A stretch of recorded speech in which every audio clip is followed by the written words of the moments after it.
किसी भी देश को अगर ज़्यादा से ज़्यादा ग्रोथ करना है, ज़्यादा से ज़्यादा पैसे कमाना है, ज़्यादा से ज़्यादा एम्प्लॉयमेंट अपॉर्चुनिटी जो है वो प्रोवाइड करना है और ज़्यादा से ज़्यादा ग्रोथ करना है, जीडीपी को ग्रो करना है और अपनी जो जीडीपी उसको ग्रो करना है, तो क्या उसके लिए सबसे ज़्यादा ज़रूरी है? तो उसके लिए सबसे ज़्यादा ज़रूरी है कि अपनी जो प्रोडक्ट है उसको एक्सपोर्ट करे।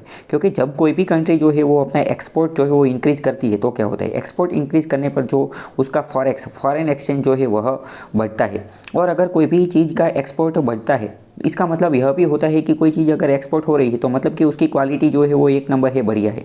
अगर वह चीज़ एक्सपोर्ट होती है, विदेश में बिकने लगती है, इसका मतलब कि वह अपने देश में तो बिकेगी ही, क्योंकि अगर विदेश में भी उसकी बहुत ज़्यादा मार्केटिंग है, डिमांड है, इसका मतलब कि वह अपने देश में तो बिक ही जाएगी। इसका मतलब कि एक्सपोर्ट जो है वो किसी भी कंट्री के लिए बहुत ही ज़्यादा इम्पोर्टेंट रहता है। एक्सपोर्ट को बढ़ाना वह किसी भी देश के लिए बहुत ही ज़रूरी होता है। अगर हम प्राचीन सिविलाइजेशन, इंडस वैली सिविलाइजेशन देखें तो आपको यह भी पता होगा कि इंडस वैली सिविलाइजेशन जो है वो भी एक्सपोर्ट किया करती थी और एक्सपोर्ट के दम के ऊपर ही भारत जो है वो कई सालों तक सोने की चिड़िया हुआ करता था। भारत के बारे में यह भी बोला जाता है कि पूरे विश्व का जो सोना है वह बहकर भारत के अंदर आ जाता है। मिडल ईस्ट का और मेसोपोटामियन, सुमेरियन, यह जितनी भी सिविलाइजेशन थी तो उन सब के अंदर जितनी भी सोने की चिड़िया या फिर प्रेशियस मेटल्स जो बुलियन इकोनॉमी थी वह पूरा का पूरा बहकर भारत के अंदर आ जाता था। क्यों? क्योंकि भारत जो है वो ज़्यादा से ज़्यादा एक्सपोर्ट किया करता था। तो इससे आपको पता चला होगा कि एक्सपोर्ट की इंपॉर्टेंस क्या है। तो इसी चीज़ को ध्यान में रखते हुए भारत सरकार ने एक स्कीम लॉन्च की है, उसका नाम है वन डिस्ट्रिक्ट वन प्रोडक्ट। यह पूरी की पूरी क्या चीज़ है वो हम समझने की कोशिश करती। इसके अंदर यह नक्की किया गया है कि भारत को एक एक्सपोर्ट हब बनाना है। भारत जो है वह ज़्यादा से ज़्यादा एक्सपोर्ट करे, ऐसा हमें प्राप्त करना है। लास्ट ईयर की बात करें तो हमने $700 बिलियन रुपए की जो है वो एक्सपोर्ट करके इतने पैसे कमाए थे। लेकिन यह पैसे बहुत कम है, हमें ज़्यादा से ज़्यादा जो है वो अपने एक्सपोर्ट को बूस्ट करना है। $700 बिलियन जो है वो कम रकम है, वैसे तो ज़्यादा है क्योंकि अब तक के इतिहास में देखें तो ज़्यादा है, लेकिन हमें इसे और भी बढ़ाना है। तो इसके अंतर्गत नक्की किया कि पूरे भारत के अंदर 700 से भी ज़्यादा डिस्ट्रिक्ट है। अगर हर एक डिस्ट्रिक्ट जो है वो कोई एक प्रोडक्ट नक्की करे और उस प्रोडक्ट को जो है वो एक्सपोर्ट करने में लग जाए तो पूरे भारत के अंदर से कितनी 700 से भी ज़्यादा प्रोडक्ट जो है वो एक्सपोर्ट हो जाएगी। तो इसी के अंतर्गत यह नक्की किया गया कि one district one product, ODOP, one district one product, कि यह एक डिस्ट्रिक्ट जो है वो अपने हिसाब से नक्की करेगा, एक प्रोडक्ट को आइडेंटिफाई करेगा, उस प्रोडक्ट का मार्केटिंग करेगा, उसी प्रोडक्ट का ब्रांडिंग करेगा और उस प्रोडक्ट को एक ब्रांड बना देगा, उस प्रोडक्ट की एक अलग यूनिक आइडेंटिटी, पहचान बना देगा और विदेश के अंदर उसको जो है वो एक्सपोर्ट कर देगा। तो इससे क्या होगा, उस प्रोडक्ट का एक्सपोर्ट ज़्यादा से ज़्यादा बढ़ जाएगा और अगर पूरे भारत के अंदर देखें तो 700 से भी ज़्यादा प्रोडक्ट जो है वो इस तरीके से एक्सपोर्ट हो जाएगी। तो ODOP के बारे में बात करते हैं तो इसके अंदर का यह नक्की किया गया है कि एक्सपोर्ट जो है उसको डिस्ट्रिक्ट उसको एक्सपोर्ट हब बनाना है। इन सब से क्या होगा, तो इन सब से एक तो सबसे पहले इंक्लूसिव डेवलपमेंट होगा, पूरे के पूरे जो जिला है उसका इंक्लूसिव डेवलपमेंट होगा। फिर लोकल इकोनॉमी जो है वो उसको बूस्ट मिलेगा। यह एक तरीके से डिस्ट्रिक्ट को एक्सपोर्ट हब बनाने से क्या होगा, भारत ने जो नई इकोनॉमिक पॉलिसी जो लाई है उसके अंदर डिस्ट्रिक्ट के ऊपर ज़्यादा फोकस किया। ODEP जो है ODOP, उससे इंक्लूसिव डेवलपमेंट भी हो पाएगा। क्यों? क्योंकि हर एक जिले के अंदर जितने भी लोग हैं उन सभी का इंक्लूसिव समावेशी विकास हो पाएगा। लोकल इकोनॉमी को जो है वो बूस्ट मिलेगा। लास्ट माइल सिटीजन जो है, बॉटम अप्रोच से लास्ट माइल सिटीजन तक डेवलपमेंट जो है वह पहुंच पाएगा। यह जो इनिशिएटिव है इसकी अगर हम बात करें तो बैलेंस्ड रीजनल डेवलपमेंट के अंदर भी इससे जो है वो फ़ायदा मिलेगा। आखिर इसका विचार कहाँ से आया, इसकी ये ODOP जो है ODOP, उसका विचार अगर बात करें तो जापान ने अंदर बहुत पहले के समय में 1979 के अंदर जो है एक स्कीम लॉन्च की थी, वन विलेज वन प्रोडक्ट। हमने तो यहाँ पर डिस्ट्रिक्ट को घोषित किया है, लेकिन उन्होंने तो एक विलेज एक प्रोडक्ट की घोषणा की थी, जिसके अंतर्गत उन्होंने नक्की किया था एक विलेज के अंदर से एक प्रोडक्ट निकालेंगे, उसको लोकलाइज करेंगे, फिर उसका ब्रांडिंग मार्केटिंग वो सब करके उससे स्टैंडर्ड ऑफ लिविंग इंप्रूव करेंगे और सर्विस वो सब इंप्रूव करेंगे। तो भारत ने उसी के तौर पर ये ODOP लॉन्च किया है। भारत के अंदर उत्तर प्रदेश जो है वो पहला ऐसा राज्य बन गया है जिसने ODOP को इम्प्लीमेंट किया था 2018 में, लेकिन अभी तो इसको जो है वो हर एक राज्य ने जो है वो इम्प्लीमेंट कर दिया है। इसके अंतर्गत एक दूसरी बात यह भी की जाती है कि ODOP के अंतर्गत जो है वो ओडोप ये जो ओडोप है उसका दूसरा फायदा यह भी है कि इससे इंडिजीनियस आर्ट और क्राफ्ट एंटरप्राइज है उसको रिवाइव किया जा सकता है। हमारा जो ट्रेडिशनल नॉलेज है, ट्रेडिशनल आर्ट एंड क्राफ्ट है, ट्रेडिशनल हमारा जो कल्चर है, हमारी जो संस्कृति है, हमारा जो हेरिटेज है, हमारा जो विरासत है, जो विसरता जा रहा है, मतलब कि जो अभी इरेज हो रहा है, उसको भी बचाने में, उसको रिवाइव करने में, उसको कंजर्व करने में, उसको संवर्धन करने में भी यह स्कीम जो है वो मदद कर सकती है। इसका प्राइमरी ऑब्जेक्टिव यह भी है सस्टेनेबल एनवायरनमेंट के साथ आर्ट एंड कल्चर का प्रोडक्ट जो है वो हो सकता है। दूसरा, यह एक स्ट्रेटेजिक तरीके से भी महत्वपूर्ण है क्योंकि इससे क्या होगा कि यह एक ट्रांसफॉर्मेशनल स्टेप है। इस स्कीम से क्या होगा, पूरा का पूरा डिस्ट्रिक्ट जो है वह ट्रांसफॉर्म हो जाएगा। उसकी जो कोई भी प्रोडक्ट होगी तो वो वहाँ की आइडेंटिटी बन जाएगी और उससे पूरा का पूरा डिस्ट्रिक्ट को ट्रांसफॉर्म करने की शक्ति इसके अंदर है। Each district must export a product and develop it's brand. तो मैंने आपको जो बताया वही है कि एक प्रोडक्ट जो है उसको ढूंढना है, आइडेंटिफाई करना है, फिर उसको डेवलप करना है, ब्रांडिंग करना है, उसको एक यूनिक आइडेंटिफिकेशन कर देनी है। और यह प्रोडक्ट कौन सी हो सकती है, तो एग्रीकल्चर भी हो सकती है, नॉन एग्रीकल्चर भी हो सकती है, फूड हो सकती है, फूड ग्रेन, हैंडीक्राफ्ट, हैंडलूम, कोई भी चीज़ जो है वो हो सकती है। इससे बैलेंस्ड रीजनल गैप जो है वो भी देखा जाएगा। अभी की अगर बात करें तो भारत के अंदर अर्बन एरिया जो है वो ज़्यादा डेवलप रहता है, जबकि रूरल एरिया उतना डेवलप नहीं रहता है। तो ये जो ओडोप है, ओडोप की मदद से रूरल एरिया को डेवलप करने का भी मौका मिलेगा।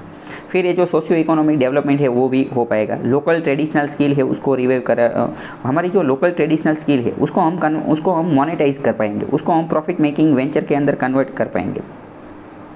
तो यह सब जो है वो इसके फ़ायदे हैं। दूसरी अगर बात करेंगे तो क्या है, इससे क्या होगा कि बैकवर्ड एंड फॉरवर्ड लिंकेज जो है वो भी इम्प्रूव होगा। फिर इसे अभी बात करते हैं, ये जो ओडोप स्कीम है, ओडोप स्कीम से पहले एक स्कीम हुआ करती थी DEH, DEH के डिस्ट्रिक्ट एज एक्सपोर्ट हब। लेकिन ओडोप के आने के बाद ये जो डिस्ट्रिक्ट एज एक्सपोर्ट हब है इसको इसके अंदर सबमर्ज कर दिया गया है।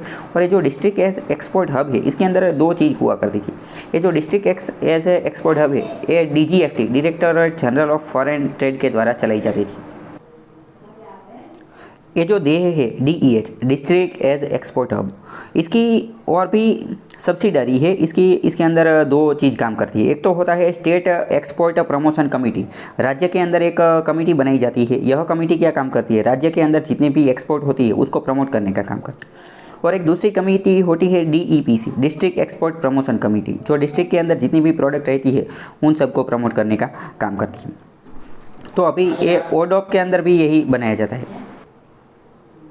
और इन सब के अंदर जो इंस्टीट्यूशनल मैकेनिज्म होता है उसको भी सपोर्ट दिया जाता है, एक्सपोर्ट को प्रमोट किया जाता है, एक्सपोर्ट प्रमोशन काउंसिल जो है वो बनाई जाती है। अभी की अगर बात करें तो भारत के अंदर 700 से भी ज़्यादा डिस्ट्रिक्ट है, उसके अंदर 1000 से भी ज़्यादा प्रोडक्ट है जो ओडोप फ्लैगशिप प्रोग्राम के अंदर उसको फेमस किया गया है और उसको जो है वो एक्सपोर्ट किया गया है। 1000 से भी ज़्यादा प्रोडक्ट का हम एक्सपोर्ट कर रहे हैं। तो इससे क्या होगा, इससे हमारा जो एक्सपोर्ट बास्केट है वो भी ज़्यादा से ज़्यादा डाइवर्सिफाइड होगा, उसके अंदर ज़्यादा से ज़्यादा वैविध्य आएगा। बॉटम अप अप्रोच जो है वो देखने को मिलेगा। दूसरी एक इससे क्या फ़ायदा होगा ओडोप से, हमारा जो वोकल फॉर लोकल जो स्कीम चल रहा है, वोकल फॉर लोकल इनिशिएटिव है, मेक इन इंडिया इनिशिएटिव है, उसको भी बूस्ट मिलेगा, उसका भी जो है वो प्रमोट होगा। दूसरी बात करें कि यंगस्टर लोग जो है वो भी इसके अंदर बढ़ चढ़ के इन्वॉल्व हो रहे हैं, तो इससे भी एक फ़ायदा मिलेगा। दूसरी बात की convert district into a export hub by identifying supporting product which as great export potential. तो इससे एक जो है वो ब्रांड आइडेंटिटी और वो सब बनेगी।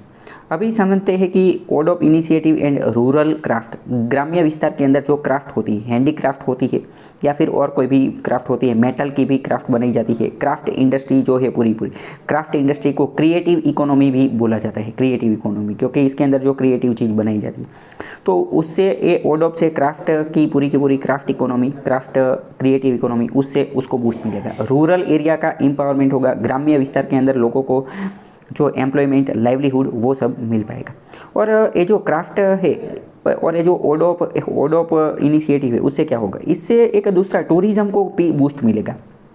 क्योंकि ज़्यादातर क्या होता है कि टूरिस्ट लोग जब घूमने आते हैं, कोई भी जगह घूमने जाते हैं, तब उनका एक ऐसा विचार रहता है कि हम कोई एक्स नाम की जगह देखने आए हैं तो हम यहाँ से कोई एक ऐसी चीज़ खरीद कर जाएंगे जिससे हम एक मेमोरी के तौर पर इसको हम ले जाए कि भाई हमने यह उस जगह से ली थी। तब हम ओडोप के अंतर्गत जो प्रोडक्ट है उसी को वो लेना प्रीफर करेंगे। तो टूरिज़्म भी बूस्ट हो सकता है, rural craft, rural industry, rural economy और उसकी एम्प्लॉयमेंट, लाइवलीहुड वो सब हो पाएगा। इसके अंतर्गत एग्रीकल्चर प्रोडक्ट, टेक्सटाइल और अदर हैंडीक्राफ्ट इंडस्ट्री है, उन सबको भी बूस्ट मिलेगा। दूसरी बात करें कि हमारा जो कल्चर है, हमारा जो रिच हेरिटेज है, उसको भी कंजर्व करने में सहायता मिलेगी।